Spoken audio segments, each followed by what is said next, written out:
Sura Ad-Dukhan, ang usok. Sa ngalan ng Allah, ang mahabagin, ang maawain.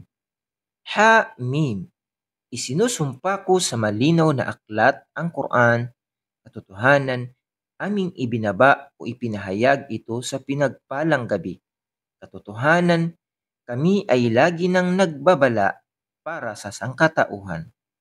Doon sa pinagpalang gabing iyon ay itinakda ang bawat kautusan na matalinong pinagpasyahan ukol sa mga pangyayari o bagay. Ito ay kautusan na nagmula sa amin. Katotohanan, kami ay lagi nang nagpapadala ng mga sugo bilang isang habag mula sa inyong Panginoon. Katotohanan, siya ang lubos na nakaririnig, ang maalam. Siya ang Panginoon ng mga kalangitan at kalupaan at ang anumang nasa pagitan ng dalawang ito, kung kayo ay nakatitiyak sa inyong pananampalataya. Walang Diyos maliban sa Kanya. Siya ang nagbibigay ng buhay at nagdudulot ng kamatayan. Siya ang inyong Panginoon at Panginoon ng inyong mga ninuno. Ngunit sila ay may agam-agam, naglilibang sa kanilang mga sarili. Kaya ikaw ay maghintay o Muhammad sa mga di naniniwala sa araw na iyon na ang kalangitan ay magdadala ng malinaw na usok. Ito ay lalaganap o babalot sa buong sangkatauhan. Ito ay isang mahapding parusa. Sa gayon, sila ay magsasabing, aming Panginoon, pawiin mo po sa amin ang parusa. Katotohanan, kami ay mga naniniwala.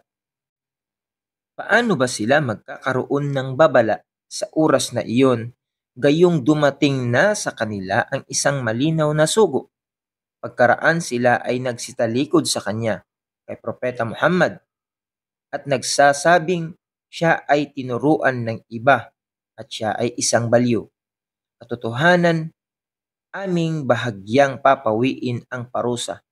Katiyakan, kayong mga di naniniwala ay magsisibalik sa dati ninyong kawalan ng paniniwala. Sa araw na iyon, sila ay aming parurusahan ng isang malaking parusa. Katiyakan, kami ay magpapataw ng kaukulang ganti, kabayaran o parusa. At katiyakan, kami ay nagbigay na ng pagsubok ng una pa sa kanila sa mga mamayan ni Paraon nang dumating sa kanila ang isang marangal na sugo, si Moises, nang nagsasabing ibalik ninyo sa akin ang mga alipin ng Allah. Katotohanan, ako ay naparito para sa inyo bilang isang mapagkakatiwalaang sugo. At huwag kayong magmataas laban sa Allah. Katotohanan, ako ay naparito sa inyo na may malinaw na batayan o kapahintulutan. At katotohanan, ako ay humihingi ng paglingap sa aking Panginoon at inyong Panginoon. Baka ako ay inyong batuhin. At katotohanan, kung hindi kayo maniniwala sa akin, sa makatuwid ay inyong iwanan. Kaya nang maglaon siya, si Moises, ay nanawagan sa kanyang Panginoon na nagsasabing ang mga ito ay mga taong mapaggawa ng kabuktutan. Ang Allah ay nagsabi, O Moises, ikaw ay humayon, lumisan, kasama ang aking mga alipin sa oras ng gabi. Tiyakan, kayo ay tutugisin ni Paraon at ng kanyang mga kawal. At ikaw ay umahon at iwanan mo ng mapayapa ang dagat, sapagkat sila ay mga kawal na lulunurin.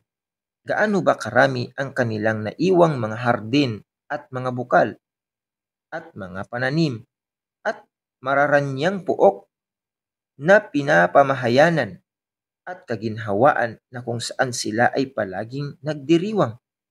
Ganyan nga ang pangyayari at aming ipinamana ito sa mamamayan. Kaya ang kalangitan at ang kalupaan ay hindi nagsitangis para sa kanila at sila ay hindi binigyan ng palugit. At katiyakan, na aming iniligtas ang mga anak ni Israel mula sa kahihiyang parusa, mula kay Paraon. Katotohanan, siya ay isang mapagmataas, matigas ang puso na kabilang sa mga mapagmalabis. At katiyakan na sila, mga anak ni Israel, ay aming pinili sa pamamagitan ng kaalaman ng higit sa lahat sa panahon ni Moises. At aming ipinagkaloob sa kanila ang mga aya, babala o himala na may kaakibat na isang malinaw na pagsubok. Katotohanan, ang mga ito, mga di naniniwala, ay nagsasabing wala ng iba maliban sa aming unang kamatayan at kami ay hindi na mabubuhay pang muli pagkaraan ng aming kamatayan. Kaya inyong ibalik na muli ang aming mga ninuno kung kayo ay makatotohanan. Sila ba ay nakahihigit sa kapangyarihan o ang mamayan ng tuba? At yaong mga nauna sa kanila, sila ay aming winasak sapagkat sila ay mga mapaggawa ng kabuktutan. At hindi namin nilikha ang mga kalangitan at kalupaan at ang anumang nasa pagitan ng mga ito sa paglalaro. Hindi namin nilikha ang mga ito maliban sa katotohanan, subalit karamihan sa kanila ay hindi nakababatid. Katotohanan, ang araw ng paghukom ay itinakdang oras para sa kanilang lahat. Ito ang araw na walang ugnayan, ang makatutulong ng kahit ano paman sa isang ugnayan at sila ay hindi matutulungan. Maliban sa sino mang naniwala na kinahabagan ng Allah.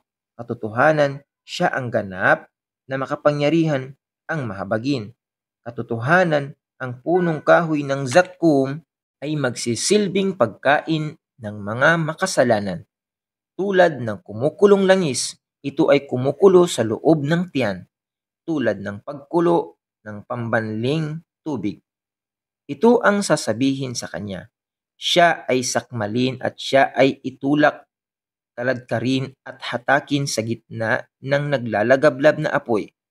Pagkaraan ay inyong buhusan ang ibabaw ng kanyang ulo mula sa parusa ng hamim, kumukulong pambanling tubig.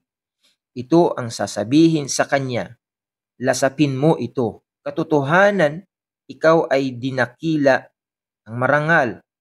Katotohanan, ito ang parusa na lagi ninyong pinag-aanlinlanganan. Katotohanan, ang mga natatakot sa Allah ay paruroon sa puok ng katiwasayan sa paraiso. Nasa mga hardin ng mga bukal ng tubig, kanilang mga kasuotan ay yari sa mga mamahaling manipis at makakapal na sulta na hinabi sa magagandang disenyo. Sila ay magkakaharap sa isa't isa.